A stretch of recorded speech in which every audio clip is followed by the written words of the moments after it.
Hey there, welcome to Takeaway with Sam Oches, a podcast from Nation's Restaurant News. I am Sam Oches, editor-in-chief here at NRN, and this is the show where I give you an all-access pass to the restaurant industry's most influential decision-makers. This week, I'm talking with Sam Fonseca. He's the Chief Operating Officer of Roll Em Up Taquitos, a Southern California franchise that's expanded to 14 locations since 2019, carving a niche in the industry by basing its menu around the taquito. Sam joined the podcast to talk about this unique product offering, how the corporate team is building a buzz and a loyal customer base from scratch, and how he's helping to design the infrastructure for quick franchise growth. In this conversation, you will learn more about how to present your product so that it determines the customer's need state, why a restaurant's corporate infrastructure is similar to a sports team, and why you should choose experienced operators if you're looking for healthy franchise growth. Jumping now into my interview with Roll Em Up COO Sam Fonseca. Also, don't forget to stick around after the interview as I will share my 5 takeaways from this discussion, actionable insights that you can take with you on the go. All right, I'm here with Sam Fonseca, the COO of Roll Em Up Taquitos. Sam, thanks for joining as a fellow Sam. Always glad to have my brother Sam's on the podcast, but especially excited to talk to you because Roll Em Up is just an incredible success story for the last couple of years, and I'm particularly interested in the fact that you guys are building a brand in a wholly new niche that is clearly resonating with customers, and so I want to get to the bottom of that. But Sam, just for the sake of really starting things off with laying the groundwork here for Roll Em Up, what's the story of this brand? I know it's only a couple of years old, but tell me a little bit more about how this brand got started. Definitely. So thank you for having us. So Roll 'em Up Taquitos, where it started from is Mama Karen's kitchen. And Mama Karen used to make these taquitos for her family. And anytime that they had a family function, there was a gathering of any kind, everybody would ask, like, is Mama Karen bringing her taquitos? And it was just something that it was a staple, right? And it was Ryan, the founder of Roll 'em Up, it was his favorite meal that his mom cooked. So between Ryan and Miss Karen and Ryan's dad, Ron, and Ryan's wife, Tiff, they all just loved the product and they would always talk about like, man, we should just start a restaurant and just sell taquitos. And it was kind of just like a joke because none of them were in the restaurant industry. They've never had a restaurant before. And so it was just something that they would just talk about. And unfortunately, in 2013, out of nowhere, Miss Karen passes away, and family was devastated. And Ryan and his dad, Mr. Ron, and Tiff, they just started thinking, you know what? We've got to do something. And we always would talk about this with Miss Karen. We're going to do this. We're going to start up a restaurant. And that's how we're going to continue her legacy every single day. And they just went at it. Mr. Ron sold his equipment, his company. He sold his home in Havasu. Ryan and Tiff got away from their business and they really focused their attention on Roll 'em Up. And in June 15th of 2019, they opened up the first Roll 'em Up location out in Chino Hills, California, and it was just an absolute success. And this whole story comes together because it's a family dream of continuing something that they had talked about with Miss Karen and continuing her legacy. And now we're, from 2019 to now, we have now 14 restaurants. And it is something that we talk about during our orientations with our team about the dream and the legacy, and thanking everybody for being part of the journey as we continue to grow and now have folks around, let's see here, total of 4 states now having Mama Karen taquitos. It's amazing and a great story, of course, but also, as I mentioned, I mean, taquitos. I think most people know taquitos. If you like Mexican food, you're familiar with taquitos. But to be the star of the show, that's a little bit of a different thing. And I'm just curious in the positioning of this brand, especially in the early days when nobody's heard of it. Do you position it as a Mexican chain? How do you tell local customers that you need to come in for taquitos? Because to me, it would seem like you position it around a Mexican branding, but it's called Roll 'em Up, and nothing about that screams Mexican branding. So tell me a little bit, I guess, about the positioning of this concept and how that has worked so successfully. Definitely. Let me share with you my experience as a customer. Yeah. Um, so I was introduced to Roll 'em Up. I was working with a different brand at the time. Absolutely love that brand. I met a customer. Customer was actually from a customer complaint. So I go take care of this customer. I meet him in person. I cook his meal for him. Everything goes great. And he was just a grateful customer and said, "Hey, thank you very much for doing this." At the time, I was a district manager for a previous brand. And he's like, "Hey, do you mind if we sit down and talk for a little bit?" I said, "Sure." We started talking, and then he goes, "Hey, do you like to eat out often?" I said, "I do. I'm in the restaurant industry, love to eat out." And then he goes, "Hey, you need to go try out this place called Roll 'em Up Taquitos. It's right here in Chino Hills." So I met him in Ontario, in California, and I said, "Roll 'em Up Taquitos, what is that?" And he's like, "Just taquitos, right?" And as someone that had never gone to the restaurant, or even when I explain to folks now, first thing, just taquitos, right? He's like, "That's it. You nothing else." So I thought, that's interesting. So I said, "Hey, you got it. I'll go try it out." First time in 30 years of working in the restaurant industry, does a customer, customer complaint turn into a customer suggestion of going to eat somewhere else? Never, never. So I tell my wife, "Hey, let's go. We're gonna go and try out this place, bring the family along." And she's like, "What is it?" I said, "Just taquitos, babe. Customer told me I had to try it. I'm gonna go try it." So we drive up, and in my mind, I'm thinking I'm walking into like a mom and pop, little shack. I'm walking into a restaurant that has a drive-through lane. It just doesn't make sense. Like this one of one? I walk in, it's called Roll 'em Up Taquitos. I walk in, the branding alone, I'm like, okay, I'm off. There's got to be Mm, multiple of these locations because I've walked into, what we call In and Out number one in Baldwin Park. I've walked mhm. into Raising Cane's in Baton Rouge, Louisiana, the first location. I've walked into Dave's Hot Chicken, first location. I know what a first location looks, feels, smells. It's the first one, right? So I walk into this one and I'm like, there's no way that this is restaurant number one. It just didn't make sense. The Uh-huh. branding was on point. It was fun, but it wasn't Mexican, right? So I'm like, and there's reggae playing, right? So I'm like, okay, this is interesting, right? So I get in line, we order great customer service. We try the product. Um, my wife loves it. My daughter, who just eats cheese, I believe she's a cheeseatarian, I've got one of those and too, yeah. and my son, and we're all eating and we're all enjoying it. And I'm like, yes, now we can put this on the list where we can all go and enjoy the meal. So that Hmm. was something that was very interesting. And then so all those things come together, but it just felt great, right? And what and how we categorize ourselves is we're the first taquito centric concept out there. And Hmm. we don't obviously the taquito is a predominantly a Mexican meal, right? Or it was introduced to us. But for us, we love the taquito. We absolutely love it, and it feels great. You have reggae blasting.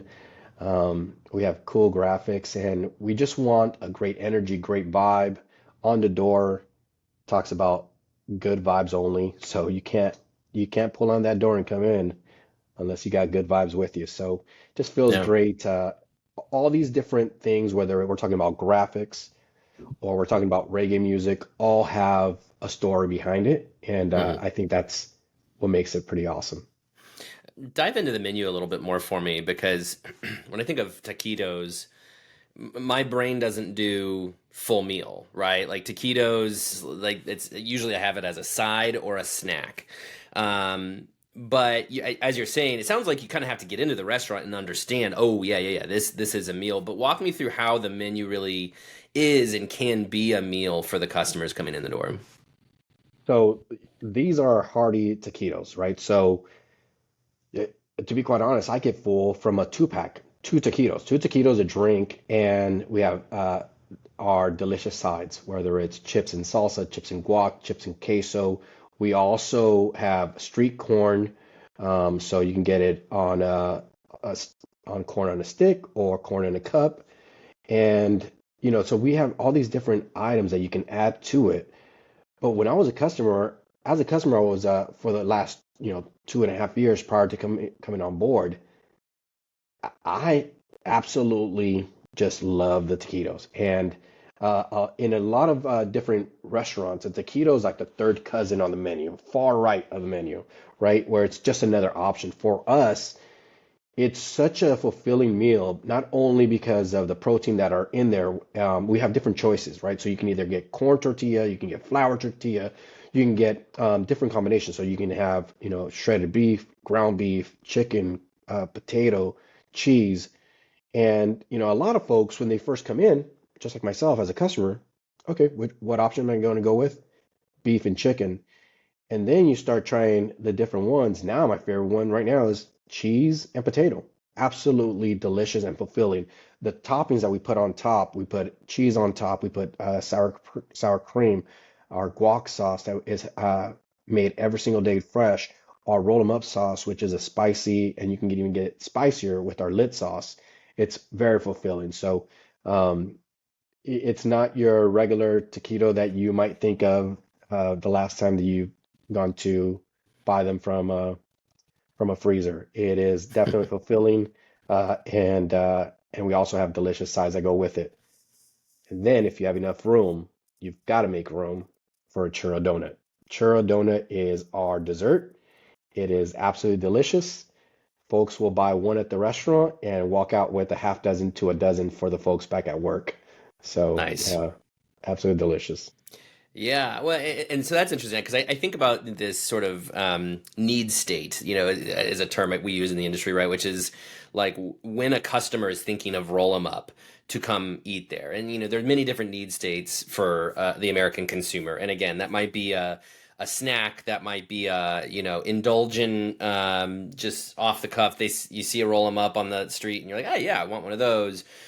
You're planning ahead with your family the week ahead. Say every Tuesday we're going to go to Roll 'em Up. That's what I mean by need states. And so for something that is such a singular item, taquitos, and distinct in the restaurant industry, I guess I wonder how you build the need state for the customer, because to some degree you're doing that from the ground up. You have to get them in to try the product before they start to understand, how does Roll 'em Up fit in my lifestyle? What is the need state for Roll 'em Up? What have you seen from your customers so far, as far as how Roll 'em Up satisfies that role in their lives? What is the typical need state for the taquito experience, and how are you hoping to really use that to catapult Roll 'em Up to the next level? Great question. So I think a major part of our marketing has been through our social media sites. Hmm. And when you're on your Instagram account and you see a roll 'em up show up, it looks, probably like a snack. But once you actually try it, as I mentioned before, it is a very fulfilling meal. And also, I feel like there's a great connection with finger food, right? Um, the connection between you picking something up with your hands and you can actually feel a hot taquito.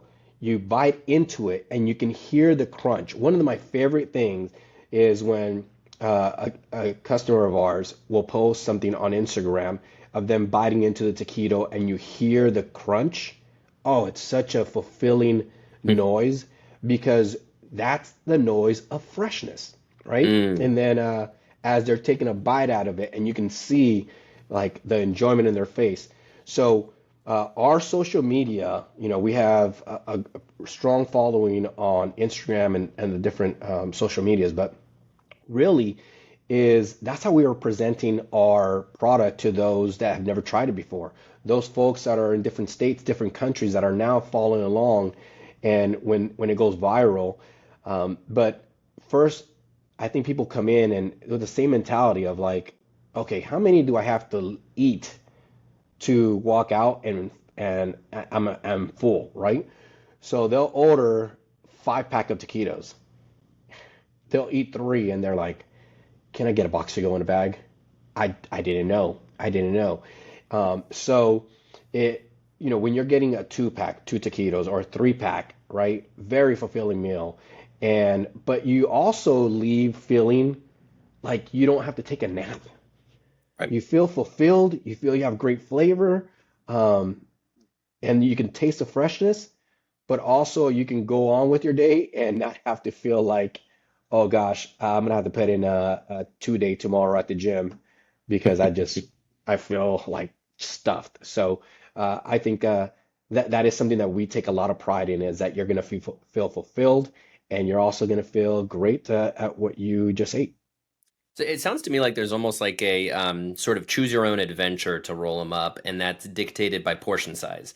Because as you're saying this, and I have two small kids, and so as you're saying all this, I'm thinking to myself, this is perfect for, getting the amount of food that's appropriate for my family. It's easy because I can order it. I don't have to get all of their orders. I can just get one order that satisfies us all. So how much does Roll 'em Up use that to your advantage? That sort of portion size element of things that the single taquito, the customer dictates how many of those are right for their lifestyle. It's actually part of our script when we're talking to customers, right? We Mm. let them know what we have going on, and based on how hungry you are, you could either go with the 2 pack combo, 3 pack combo, and if you're if you're that hungry, we got that 5 pack combo. So, and also another part that I want to talk about is when we're another huge part that we want to get into, and we did this last year for the big game for Super Bowl Sunday is we're really working on having a great relationship with sports. Hmm. And so we have a party pack. So you can get 25 taquitos, right? Or you can get 50 or whatever it is, right? So really focusing, and that's one of the things that we drove leading up to the NFL playoffs, college football. We just became the official partner with USC Athletics out here in California. So we're going to be actually with our food truck that we're getting a couple days here. We're going to be feeding the fans out there, tailgating every single game, really introducing and making a play where when they think of a sporting event, when they think of a boxing match, UFC, whatever it might be on, where they're getting invited to come here, you're gonna have the original players of those parties, but now you're gonna come in with something new. And you're walking in, and now you're walking in with 50 taquitos from Roll 'em Up, right? The packaging looks fantastic. They hold great. And it's just that's what we're working on right now. And that's a big focus of ours is for customers now when they think of any kind of celebration that they think of Roll 'em Up taquitos. I mean, it's an alternative to chicken wings and pizza, right? It's the perfect There you because go. I it's didn't want to say it. portable. I'm Yeah. doing it for you. I'm getting to your Yeah. conclusions for you. No, I mean it makes a Good. lot of sense. It's portable, it's Mhm. handheld, and it's a small enough portion that you can have multiples and do that over a course of time, which again for a game is pretty key. So I want to walk back a little bit because I want to Mhm. know your entry into the brand because clearly you went and checked out that brand and you were impressed. You were so impressed that you're working for this company now. Tell me about that because especially as COO, I mean what I appreciate about you saying of the first restaurant that it felt like a chain. Well, that's a dream come true for a COO, right? Because your job is to scale this thing, to scale the systems and make sure everything's working properly. So tell me about you getting into this business, how that happened, and what was the opportunity you saw in this brand?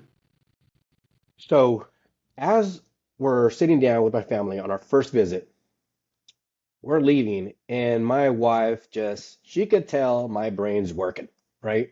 And she already knows this about me. When we go eat somewhere, when we go anywhere, the ops Ray just starts working, right? And she's like, "What are you thinking?" I said, "I love this meal." And she goes, "Okay." And I said, "I'll be right back." So I walked up to the counter and I asked, "Hey, is the owner here?" I said, "You know what? They just stepped out." I said, "Great. Here's my business card. Have them call me." And I said, "Perfect." We end up leaving. An hour later, I was on the phone with Ryan. Ryan called me up and he goes, "Hey, man, I heard you just passed by the restaurant." I said, "I did. I just want to tell you, I loved it. You guys are on to something. I didn't know what to expect, but hey, you're on to something." He's like, "Oh, thank you so much. It's my mom's recipe. It's a dream of ours. We're gonna work really hard at it." And I said, "Hey, look, you have my contact information. Now you have a friend in the business. If at any time you have a question, call me." Oh, cool. And so this started back in, about July 2019. And then he would call me often. "Hey, I'm thinking about this. Hey, I'm thinking about this. Hey, what would you do different?" Right? So I always had time. And I think from, you know, plumbers hang out with plumbers, restaurant guys hang out with restaurant guys, right? Hmm. And we just connected. And I have a strong connection with my mother, and the story spoke to me. I love a great story. I love a great jump off story. What was the moment or that catalyst moment that made you go, we're all in? Yeah. And the more that I found out about the story and the passion behind it, um, I just I, I just became friends with them. And along the way, as my career was progressing, I left from one company to have an opportunity to become a franchisee with a different company, and it was going fantastic. Absolutely love, and I've been really, really fortunate to work with some amazing brands. And then Ryan just called me. He goes, "Hey, I saw that you changed your LinkedIn account, and you're no longer with this company. Now you're with this company. I didn't know you were looking." I said, "Truly, I was not. It just happened." He goes, "Hey, what's it going to take for you to come over here?" And I'm like, "Man, I don't like to move around a lot. I love to do great where I'm at and watch it blossom and watch the people that we work with just really grow and give them an opportunity to do great in their life."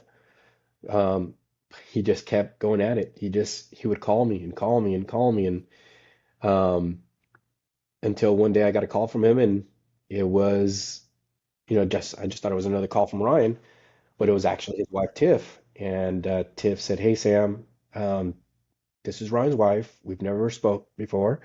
I just want to let you know that you and Ryan have talked long enough. What is it going to take for you to come over here?" And when Tiff gets on the phone, she's a closer. She is the closer. I was gonna say he brought in the big guns on that one. She and but I could tell where her heart is, where her passion is. I could tell that she's like, "Hey, we've done this so much in this amount of time, but we really need somebody that with their skill set that can help us get to grow this dream." And so it was a lot of from that moment, talking to my wife, talking to my family, praying about it, really thinking about, again, I was currently working with a brand that I absolutely loved, and we were doing extremely well. But what I saw in Roll 'em Up, number one, I love the product. I love how different it is. I love how we have to create and the opportunity for us to scale, right? And one of the things that I felt really great about is over my 30 years of experience in the restaurant industry, I've had the opportunity to work with some exceptional people that would be there to come together to help us grow this. And being here now for just short of 10 months, our infrastructure is filled with those individuals that we've had a great working relationship. It is so amazing that we, knock on wood, We haven't had to reach out to a single recruiter. Mm. I think it's the absolute best compliment for a leader when you have folks that are working for great companies and are willing to make the transition with yourself because they also love the product, love the future, and really respect what we're striving to do. What was the pivot from that one restaurant that Ryan had opened, and it was a dream and clearly successful, but what was the shift to that becoming 14 restaurants with a potential for 500 in a few years? How did it get there? Were you key to that, or I mean, was Ryan always thinking about that? Like, because it's one thing to open one restaurant, particularly when you have no restaurant experience. It's a whole other thing to scale that into something that is in multiple states and eventually nationwide. So I guess what was that pivot point for Roll 'Em Up that got them there? So remember the first phone call that I had with Ryan, right? An hour later after I had left his restaurant. One of his first questions is like, Sam, would you franchise or keep everything family owned? Hmm, And I'm like, the $1 million question. that's a big one. You're talking to a guy that literally grew up at In-N-Out Burger, that worked there for 14 years, family owned. You're talking about a Hall of Fame brand. Then I had 5 years with Raising Cane's, which predominantly almost every single restaurant is a corporate restaurant. There's a few that are not. So I'm like, hey, let me ask you. There's more follow-up questions to that one question. That's $1 million question, right? How Yep. fast do you want to grow? What is your passion? What is your dream? How fast do you want to get out to Kentucky? And how fast do you want to get out to Atlanta? And, you know, what's your dream, right? And so funny enough, that was, I think, his first question, as we started our conversation.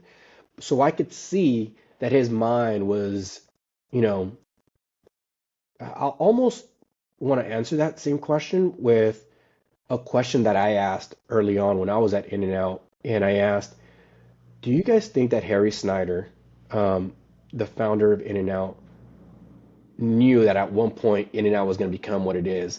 Hmm. And I had the opportunity to ask this to his wife, Esther, at the time, uh, also co-founder, right? And she said, he always knew it was going to be huge. He Hmm. always knew.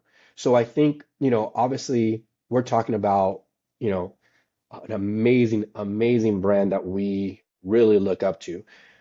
But with Ryan, I think, founders are cut from the same cloth, right? Hmm. They think big, they think huge, they think very different than the masses. And I think when Ryan thinks differently, and between us two, I think the reason why we have such a great working relationship is because we're just very, very different, right? And so Ryan always thinks bigger. Ryan always thinks like Ryan and Tiff. He just has a very special place, and I think ultimately he didn't want to put a limit to his mom's legacy. And I just got off a phone call not too long ago with our franchisees out in Kentucky and in Tennessee. Um, we're just about to announce we have another franchisee going into Tucson, Arizona, and also Salt Lake City, and it's it's awesome now that we have the opportunity to really, grow this throughout the United States and God willing in the future in different countries. So extremely excited. And I think um, Ryan always had that foresight. I mean, from the first conversation that I had with him, that was that was his question. So I knew that he really wanted to, um, again, didn't want to put any boundaries to his mother's legacy. Well, I mean, it's also incredible considering there's really no proven market for taquitos, and to say to yourself, "Oh, I'm going to make this a national brand." You got to be pretty gutsy in that, but that's clearly paid off. You mentioned some of the major chains that you have worked for, and then you come into this very small, currently, comparatively, chain that is in growth mode. And I'm just curious, from your perspective and your experience at some incredibly successful large chains, and you come into this emerging brand with a ton of potential. What are the things you bring with you? How are you looking at Roll 'em Up through the lens of a brand like In and Out, through the lens of a brand like Raising Cane's, and then how have you really kind of set this on a course to that same sort of trajectory that those brands have experienced? Wow. And not only that, just previously I was working with Dave's Hot Chicken, right? Dave's Hot Chicken is the fastest growing restaurant chain in the United States. I joined Dave's Hot Chicken when I came over as a franchisee. But in the meantime, while we were looking for sites with our franchise, I had the great opportunity where the CEO, Bill Phelps, asked me, "Hey, can you come on board as a consultant to the corporate side?" Absolutely. And it was almost like going through spring training without me knowing about Roll 'em Up, right? Interesting. So now I'm in the room with somebody that has done this with different brands, that is a great leader in the restaurant industry with Bill Phelps. Um, Now taking notes of how he is strategically bringing on key components to his infrastructure. There's only two restaurants, and they're about to open up a third restaurant. And now he's thinking, okay, we're going to need training teams. Now we're going to need this. I need to, unfortunately, there was some changes. He had a VP of ops that didn't quite work out.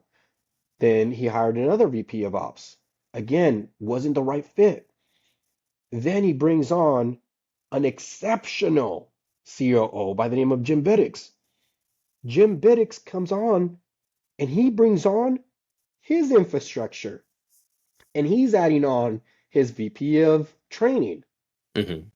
who is amazing. He's bringing on franchise business consultants from his previous past that he knows, and they all know the play, right? Yeah. So similar to, so then I'm watching this. I'm a huge sports fan, okay? Mm. And I'm watching this and I'm like, oh, okay. This is essentially when a an organization, the sports teams, brings on a new GM. That GM brings on a head coach that they know. They already know how they think. They know how they draft. They know what they're looking for. They know what the skill set of a team. And I'm watching this and I'm just taking notes. And I'm like, this is beautiful. Not Smart. even knowing that in X amount of time it was going to be my opportunity to do so, right? Mm. So um, I got to see that restaurant, chain go from, two restaurants when I first came on board. I got to see them grow. Then eventually I had to work with my franchise and we started opening up restaurants. I think when I left Dave's Hot Chicken, there were somewhere around like 70 restaurants, right? In a short amount of time. Hmm. So I knew at this many restaurant counts, you need this type of infrastructure.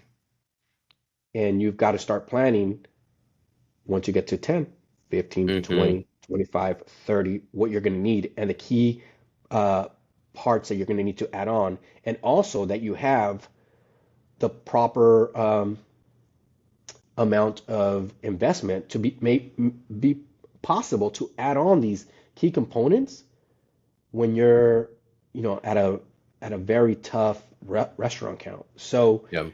I will tell you, it was like I was in spring training for my current role.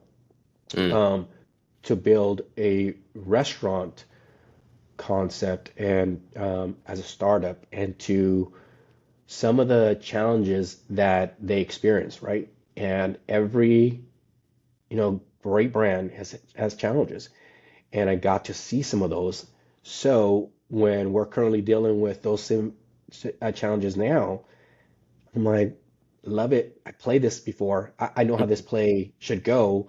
And this is, hey, look, from our key learnings. And it just gives you a lot of confidence because you go, hey, even folks that are absolutely great at what they have done in their past, they've learned and they've made some adjustments. And now that's how we're really able to do that here. So that's how it helped me out with Dave's Hot Chicken was huge.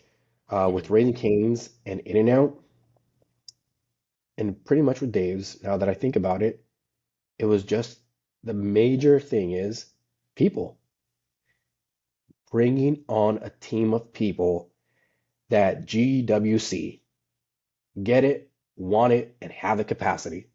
Traction, the book Traction, love it. Okay. And so as I'm talking to folks and I think, oh man, I've worked with this individual in the past. I would love to have this individual be part of our team. We sit down, we're eating taquitos, we're talking, and then in my mind is what I'm thinking about is, does this person get it? Does this person want it? And do they have the capacity? Do they have the capacity to deal with startup issues, but also have the mentality and the perseverance to really go years from now, we're going to laugh about it, right?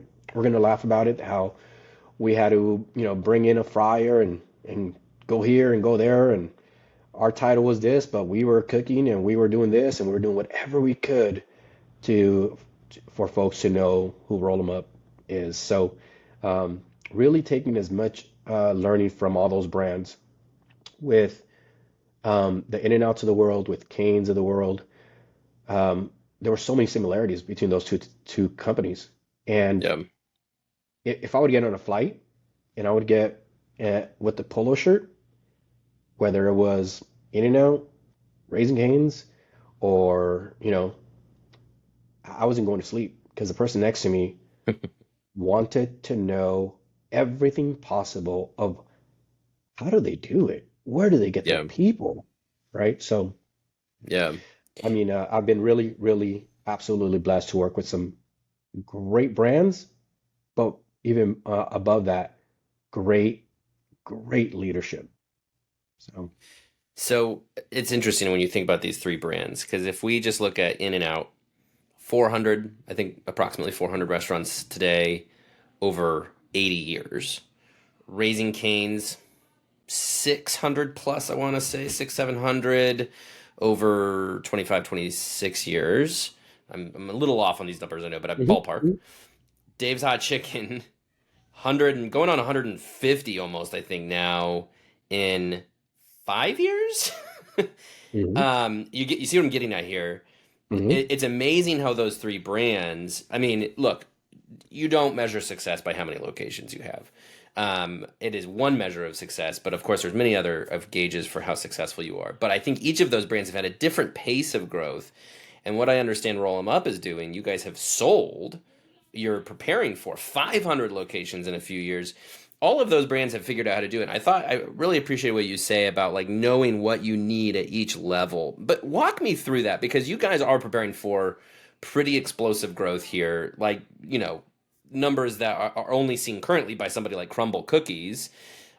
With all respect to Crumble Cookies, I think what you're doing is a little bit more complicated from an equipment standpoint. So, how can you do that? How do you set that growth pace and make sure you're not getting out over your skis? Make sure the wheels don't come off of this thing. yeah. So, I think a huge part of it is it it's people. It's people within your team, and it's people that you're bringing on as franchisees. One of the huge key learnings very early on when I was working over with Bill Phelps is he's like, hey, look, one of the things that I learned at Wetzel Pretzel is I brought in some franchisees that had zero experience, but they had X amount in the bank. So we said, sold, sold. And then we can't do that same play here at Dave's Hot Chicken. We need to bring on people that have experience and that know it and that have a passion and understand that the restaurant GM is the most important person in the business. And some of the things that, a lot of things that he would talk about match with, key learnings that I've heard from great concepts like In-N-Out and Raising Cane's. And I think for us, that's the way that we look at it is every single restaurant opening is important. Every single, we are very selective for our sites, right? It's got to be the right demographics. We're looking at certain things for this restaurant to be extremely successful. We're looking at the leadership. If we're sitting down with a potential franchisee, first of all, we're not sitting down with that potential franchisee if they don't know the restaurant industry. They must know the restaurant industry because those individuals, when you add them on to your system, they make the system better Mm. because they absolutely create this execution gap because of their experience and their talent where everybody goes, whoa, whoa, whoa. How is it that this franchisee can run X amount of numbers on sales, on food costs, on labor, on overall efficiency, on Yelp scores? What are they doing? So when you bring some of these key players, they actually all of a sudden all these folks here that were at one point, might have been the highest in sales or highest in Yelp, they understand, oh wow, I need to really um, do a better job of selecting better leaders. So to answer your question, number one, as we continue to bring on franchisees, we are being extremely selective with the individuals that we want to join this party. They've got to have that restaurant experience. They have to have the passion. When we're sitting down with them, you can tell by the way that they talk about their people and the leaders that what are they happy about? What are they, what makes their day, right? So when you're talking to folks, like just recently this last week, I had some of those moments where I came home and I'm like, oh man, that was such a great day today because I have folks from my previous past that said, hey Sam, I just became a GM over at Raising Cane's. And I'm like, David, you made my day. I have Antonio and Roger send me a picture of them becoming restaurant partners, candidates for Raising Cane's, and they're like, thank you. And I'm like, oh, I love it, That's right? cool. Yeah. So those are the type of individuals that are going to help us really exponentially grow because if we bring on folks that love people that have already a great following, when they get a franchise, they're going to now plug and play. They're going to bring in a great operator that they used to work with previously at a different concept. And again, the alignment of they already know who they're hiring. They already know what their goals are. They know what week one feels like.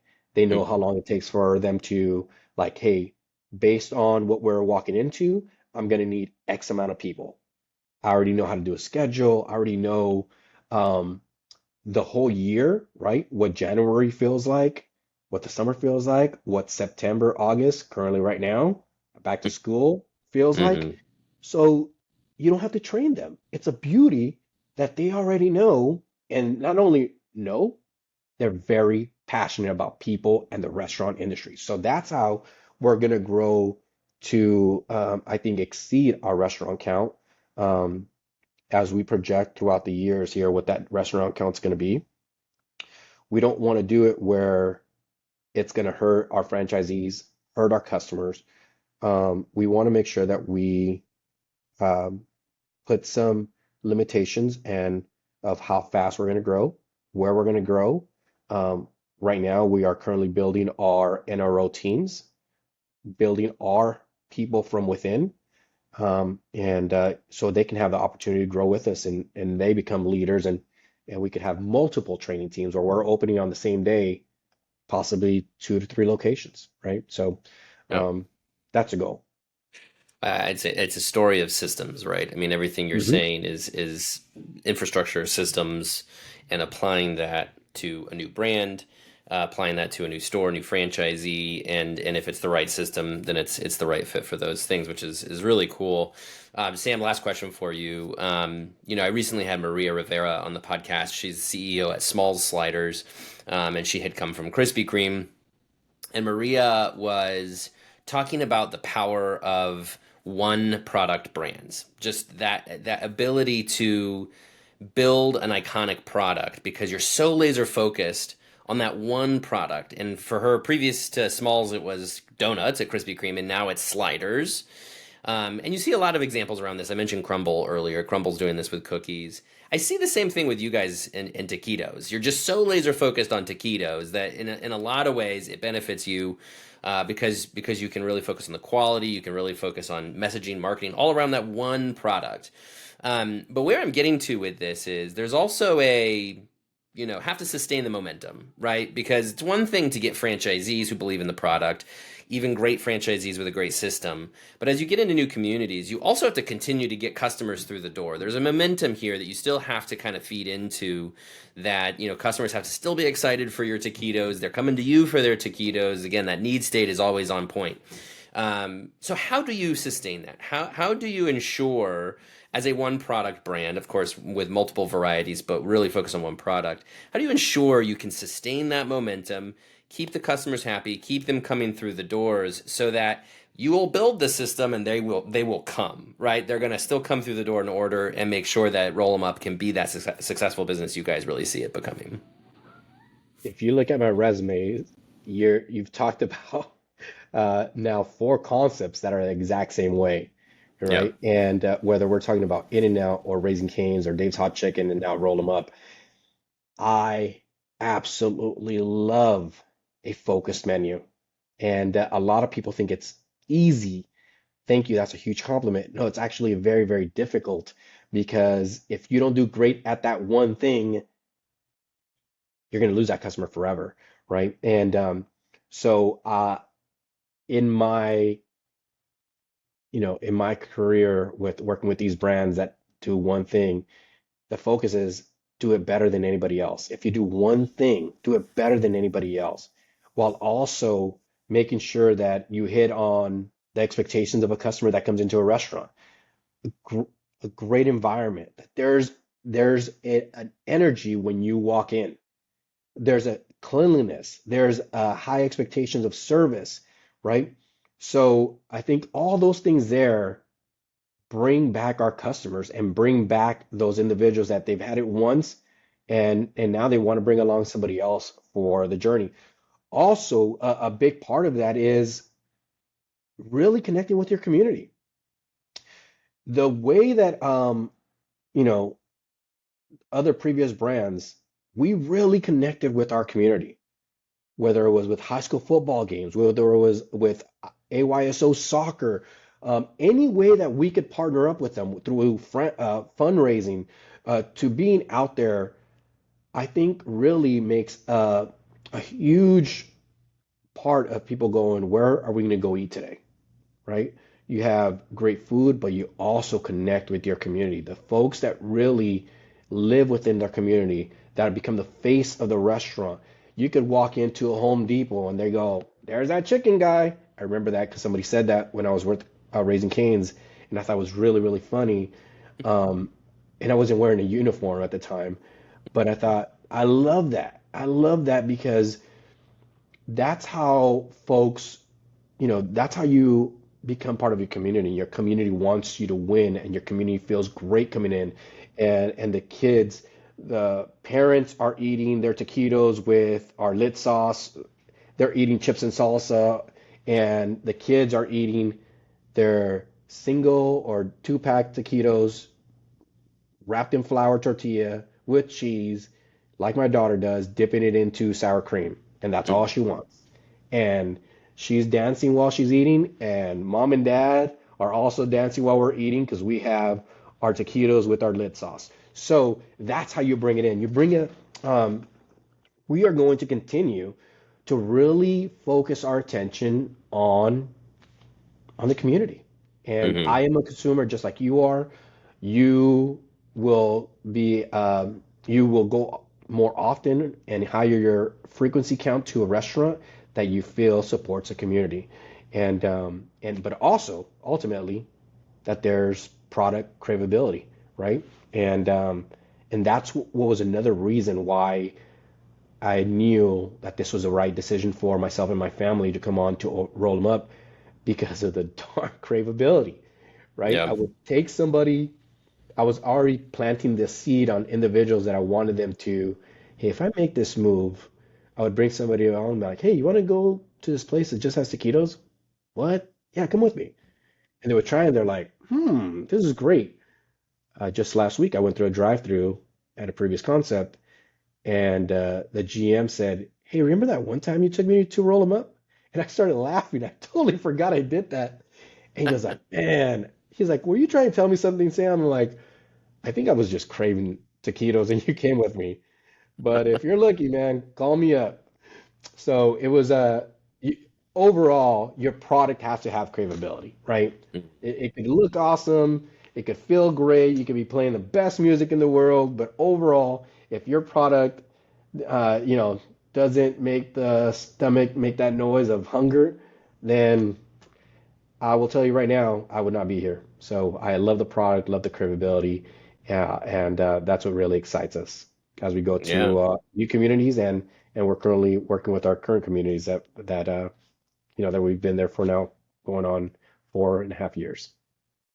It's incredible and very exciting to see where this thing goes. So, Sam Fonseca, COO of Roll 'em Up Taquitos. Sam, really appreciate your time today. Thanks for joining me.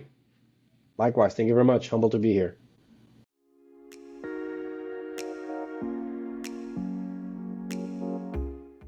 That was my interview with Roll 'em Up COO Sam Fonseca. So, what should you learn from this interview? Here are my 5 takeaways. My first takeaway is that how you present your product in your marketing determines the customer's need state. I asked Sam in this conversation about need states because of the unique product that Roll 'em Up is serving, taquitos. Of course, most of us are familiar with taquitos. Probably most of us have an association with taquitos as being a Mexican dish and maybe being a side dish or a snack that you get at a Mexican restaurant. And, that's not obviously the case for Roll 'em Up in that they're not positioning themselves as a Mexican restaurant so much as just a purveyor of taquitos. And since there's no basis in that, there's not really a foundation for customers to know what situations do I eat taquitos. To some degree, Roll 'em Up has to really create that from scratch. And Sam talked about how they do this really through their social media, through their marketing, their messaging, and demonstrating how you might eat a taquito, what their menu looks like, why that handheld sort of portability of the taquito can make it a good snack or a good meal, or as he talked about later in the conversation, a great option for a game or for a group outing. You have to communicate to your customers what your menu is all about, and that will really help them understand how they should eat it. I know it sounds stupid, and if you're a pizza restaurant or burger restaurant, something very grounded in tradition, then you don't need to really worry about this. But if you're playing with your menu or if you have a really unique menu offering, consider that not all the customers are going to know what's the instance in which I should go to your restaurant. You have to tell them, you have to demonstrate that to them. My second takeaway is that there is a hole in the market for a pizza and wings alternative. Again, going back to that fact that taquitos are a great option for a group outing. Immediately I think about when I go to watch a football game with my friends, or go to a bar, or maybe go to a picnic or some sort of group outing where pizza and wings have made so much sense because they are finger foods, they're easy to order in bulk, most people love them, and they're very shareable. But pizza and wings have completely dominated that corner of the market, and it stands to be shaken up. There stands to be an alternative. It's fascinating that taquitos could be that, and Roll 'em Up is selling them in multiple sized packs exactly for this reason, to take advantage of the fact that group outings are looking for some new adventurous foods. Taquitos can be that, but maybe something else is out there. I think if you're searching for that menu item, or you want to create that menu item to serve for group outings, consider, of course, portability, shareability, but then take it to the next level and think about some distinct menu flavors and menu categories that you can really diversify that offering. My third takeaway is that a restaurant's corporate infrastructure is not so different from a sports team. Sam gave this great analogy about how, as you build the infrastructure of a restaurant, particularly with your people, you are doing essentially what a sports team does when they hire a GM. So you hire a CEO or another executive at a restaurant company. And that person then beneath them starts to build out their team. They put the people in place who they know can call their playbook or play against their playbook. Everybody that you put in place, everybody you hire under you, you need to trust to run that playbook. You need to trust to run the system. Again, these are all things that sports teams are so familiar with. A GM hires a coach hires assistant coaches. You recruit and draft players based on the system, based on what's going to fit in our infrastructure. All of this is true of a sports team and it's true of a restaurant. And I think that's really important to remember. It's also important that that's a part of culture. Sports teams talk a lot about culture these days, and a lot of really successful sports teams, they have their culture to thank because they have a system, a playbook, and a culture that everyone is playing into and understands, and it really helps that team mentality. Consider how that's true for your restaurant and your executive team, your leadership. Put those pieces in place, the people you trust to run your system, to participate in your culture, and you could have that winning team. Speaking of which, my fourth takeaway is that a great team requires great players who are passionate about winning. Again, with that sports analogy, and Sam, I loved how he described this, as he's looking for people who get it, want it, and have the capacity. When you're recruiting leaders to your company, you've got to find those folks who, again, really understand your concept. They're hungry to be a part of it, and they have the capacity. They've got the skill set to really excel at what you're hiring them to do. Again, this is not so different from a sports team. You want players on your team who want to win, who are hungry to achieve, and who will listen to you, run the playbook, follow the team mentality until they achieve that status, until they win. Your people are the exact same thing. So as you build your team, look for those people who are passionate about winning and being a part of a winning team. I'll just throw out there, I'm a fan of Duke basketball, and it makes me think of Coach K's system. Coach K often talks about, a single finger or thumb on your hand is never going to win in a fight, but you put the 5 fingers together into a fist and you can win a fight. And that's how he's always talked about that team mentality.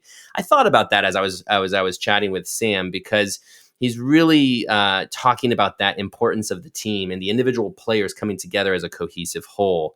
It's a really good takeaway for you to remember as you're building your own team and preparing to scale. My fifth and final takeaway is that if you are looking for healthy franchise growth, choose experienced operators. Some of the numbers that Roll 'Em Up is throwing out there are pretty crazy when they're talking about pursuing 500 locations. And that's not so rare out there. There's a lot of companies that think they can achieve fast growth through franchising. Some companies out there like Crumble Cookies are proving it can be done. But if you are chasing that growth, you have to put into place franchisees who know what they're doing. You cannot get bogged down in training them, teaching them about the restaurant industry broadly. You do, of course, have to train them on specifics of your brand, but you should find franchisees who have a familiarity with running a restaurant already, so that the rest of this stuff, you can clear that hurdle already and get into the nitty-gritty of running your brand. Good franchisees have the experience and can come in and run your playbook. So if you're chasing fast growth through franchising, just remember that, as Sam talked about this as important for Roll 'Em Up Taquitos, they're looking for the experienced franchisee to grow with. That's probably going to be true of you too. If you're looking at franchising, go for the experienced operator. Those are all my takeaways for today. I hope you enjoyed this episode. Please remember to subscribe to Takeaway wherever you listen to podcasts and leave your feedback. You can also email me at sam.oches@informa.com. Thanks again, and talk to you next week.